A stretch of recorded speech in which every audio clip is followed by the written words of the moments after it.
एक अधूरी प्रेम कहानी। एक लड़के को एक लड़की से प्यार हो गया। नहीं नहीं, सच बात तो ये है कि एक गरीब लड़के को एक अमीर घर की लड़की से प्यार हो गया। लड़की के प्यार में पागल लड़का अपने आप पर काबू न रख सका। एक दिन उसने लड़की को प्रपोज कर दिया। सोचिए आगे क्या हुआ होगा। आपने बिल्कुल सही समझा। अमीर लड़की ने उसका मजाक उड़ाते हुए कहा, तुम्हारी पूरे महीने की कमाई और मेरे एक दिन का खर्चा एक बराबर है, बस इतनी ही बराबरी है हम दोनों में, और बाकी सब जमीन और आसमान जैसा है। तुम सोचते हो कि तुम जैसे किसी से मैं शादी कर सकती हूँ। मैं तुमसे कभी प्यार करना तो दूर, ऐसा सोचना भी पसंद नहीं करूँगी। इसलिए मेरे बारे में भूल जाओ और अपने स्तर की किसी और को ढूंढो और उससे शादी करो।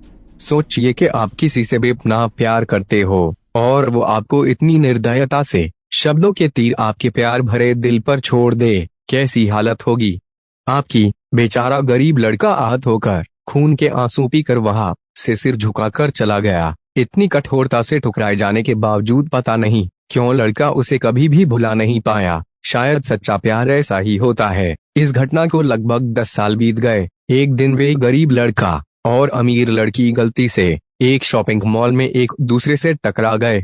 लड़की ने तुरंत उस लड़के को पहचान लिया और कहा, अरे तुमने अपने स्तर की कोई लड़की ढूंढ कर उससे शादी की या नहीं? मैंने अब एक बहुत ही स्मार्ट आदमी से शादी कर ली है जिसकी एक महीने की सैलरी 10 लाख रुपए है। क्यों? अच्छा हुआ ना मैंने तुमसे शादी नहीं की। लड़का उस लड़की की अब भी परवाह करता था। वो उसके दर्दनाक शब्दों उसने आज भी पहले की तरह ही सुनकर अपने आंसू रोक लिए और कुछ नहीं कहा। लड़की अकेली मॉल नहीं आई थी। उसका पति उन्हें बातें करते देख उनके पास आ पहुंचा, लेकिन इससे पहले कि लड़की कुछ बोल पाती उसके पति ने तुरंत उस लड़के को पहचान लिया जिससे वह बात कर रही थी और कहा, सर आप। गुड आफ्टरनून सर, मुझे लगता है आप मेरी पत्नी से मिल चुके हो। गुड आफ्टरनून, लड़के ने लड़की के पति से कहा। फिर पति अपनी पत्नी लड़की को बोला, डार्लिंग मैं चाहूंगा कि तुम मेरे बॉस से मिलो। ये 100 करोड़ के उसी प्रोजेक्ट के स्पॉन्सर है जिस पर मैं काम कर रहा हूँ। लड़की सिचुएशन का यू टर्न देख हैरान रह गई। अब साफ दिखाई पड़ रहा था कि न तो उसकी आंखें नहीं मुंह कुछ भी कह पाए, ऐसी स्थिति थे। लड़का बस मुस्कुराया और कहा, ठीक है मिस्टर, मुझे जाना होगा। मेरे पास करने के लिए बहुत महत्वपूर्ण चीजें हैं। आज आपको देखकर बहुत अच्छा लगा। आपका दिन अच्छा रहे। कुछ देर के लिए पति पत्नी बस उस लड़के को जाते हुए देखते ही रहे। लड़की ने झटके से उबरने की कोशिश करते हुए अपने पति से पूछा, क्या वाकई में ये तुम्हारा बॉस था? हाँ डार्लिंग, काफी विनम्र व्यक्ति है ना, लेकिन उनके जीवन के साथ काफी दुखद कहानी जुड़ी हुई है। उन्होंने एक बार मुझे कहा था कि वे एक लड़की से प्यार करते थे, लेकिन उसने उन्हें छोड़ दिया क्योंकि वे तब गरीब थे।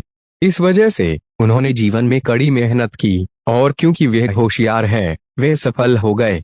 अब वे एक करोड़पति है जो एक महीने में लाखों डॉलर कमाते हैं।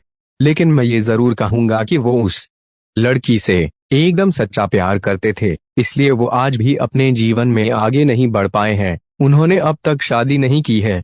पति उसके गुणगान गाता रहा। पति ने कहा, कितनी खुशनसीब होती वे औरत अगर इस भले आदमी से शादी कर लेती। पत्नी पूरी तरह से सदमे में थी और एक शब्द भी नहीं बोल सकी। कहानी की सीख, दोस्तों, जीवन हमारी उम्मीद से भी ज्यादा छोटा है, इसलिए दूसरों को उनकी वर्तमान परिस्थितियों के कारण नीचा दिखाकर बहुत अभिमानी या गर्वित होने की जरूरत बिल्कुल नहीं है। समय के साथ चीजें और परिस्थितियां